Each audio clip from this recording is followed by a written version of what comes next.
A more quintessentially British scene could not be imagined or wished for. Behind them was the immense stone manor house belonging to Conrad's family.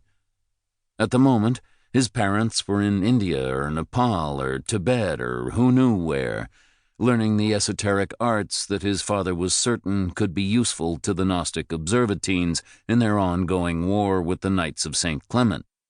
Cat's paw to the popes down through the ages. Conrad had taken his new friend to Sussex for the weekend. On the following Tuesday, he planned to leave on his voyage. "It is a tenet of the human condition," Conrad said, "that in order to appreciate the truth, one must first learn to recognize and unmask deceit in all its forms." "How does one achieve that?" Yates asked. "Join me on this expedition, and you will find out." "I would have to leave the just cause of my Ireland."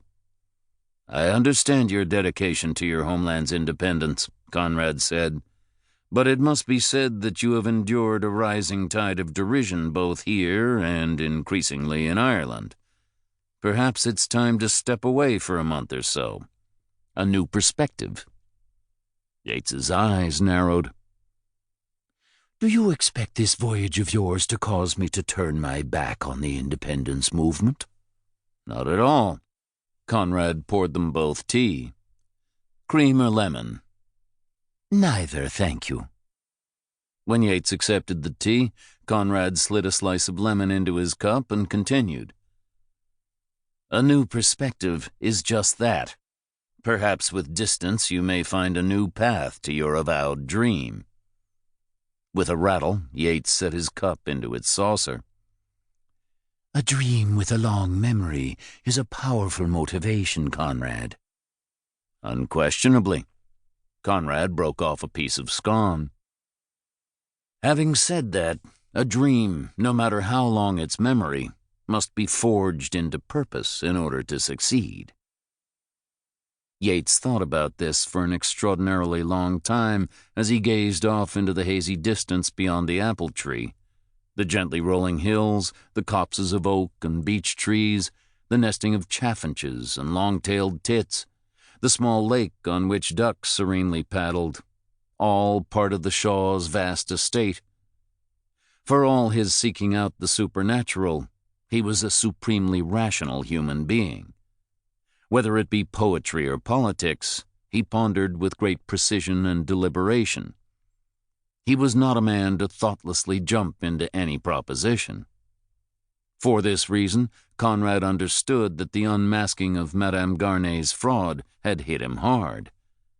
He was someone who took his belief systems most seriously. To have one of them upended had come as quite a shock.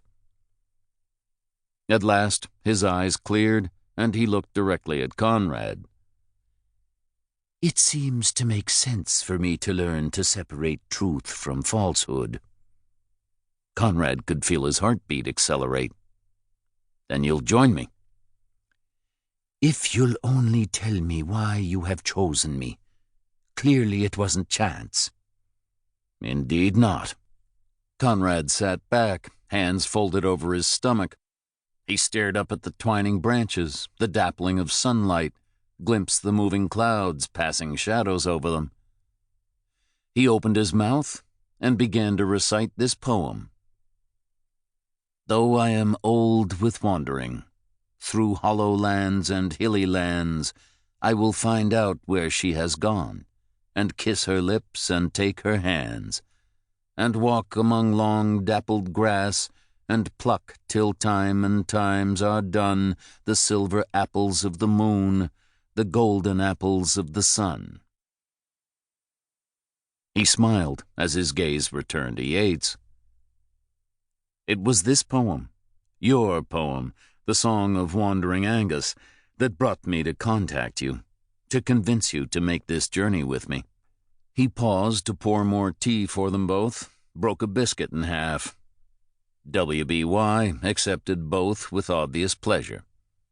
Like all men of letters, he had a weak spot for flattery. "I saw in those words a visionary, a man who saw beyond the gray veil of the everyday world to the reality beneath.